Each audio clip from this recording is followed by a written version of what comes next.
নমস্কার বন্ধুরা। সকাল বিকালে নাস্তায় এমনকি স্কুল অফিসের টিফিনে যদি হাতে সময় কম থাকে, অল্প সময়ে এই নাস্তাটা একবার বানিয়ে খেয়ে দেখতে পারেন। অনেক মজা করে খাবেন, ছোট থেকে বড় সবাই খুবই পছন্দ করবে আর আপনি বানিয়েও অনেকটা স্বস্তি পাবেন।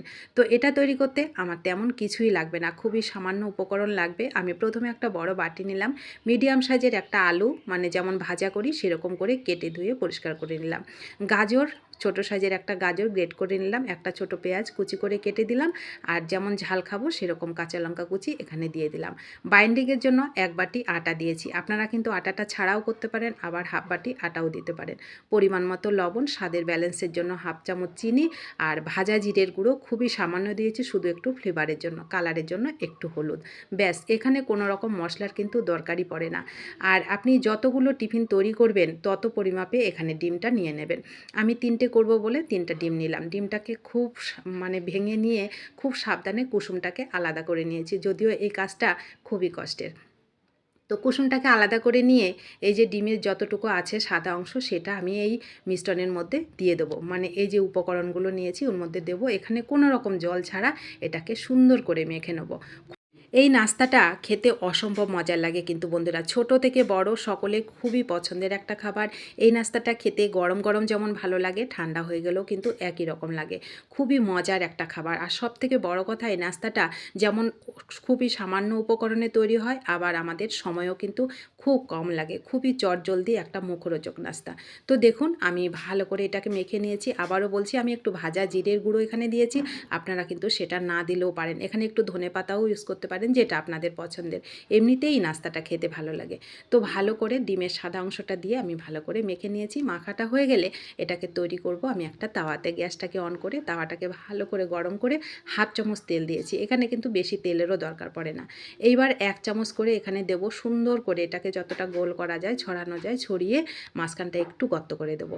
এইবার যে ডিমের সাদা কুসুমটা রেখেছি, মানে লাল কুসুমটা রেখেছি, সেটা এর মধ্যে দিয়ে দেবো। দিয়ে গ্যাসটাকে একদম লো করে দেবো।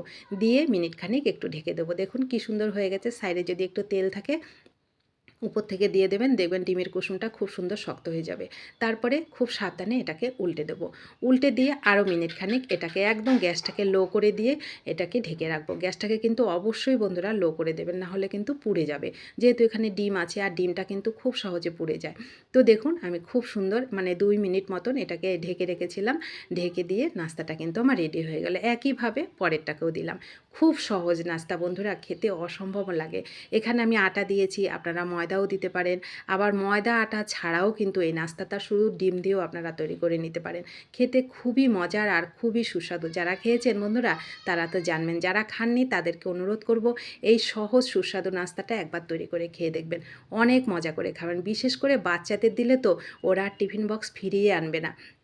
মানে ভর্তি টিফিন বক্স আর আপনার হাতে দেবে না, খালি করেই আপনার হাতে দেবে। এত সুস্বাদু আর এত মজার এই নাস্তাটা, দেখুন কত সহজে 3টা টিফিন কিন্তু আমার তৈরি হয়ে গেলো। এই নাস্তাটা খেলে পেটও ভরে কিন্তু, খুবই সুস্বাদু।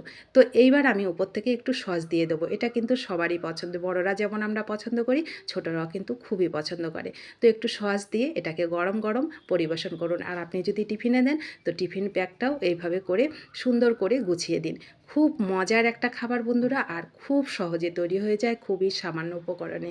তো তৈরি হয়ে গেল আমার দারুণ স্বাদের নাস্তা।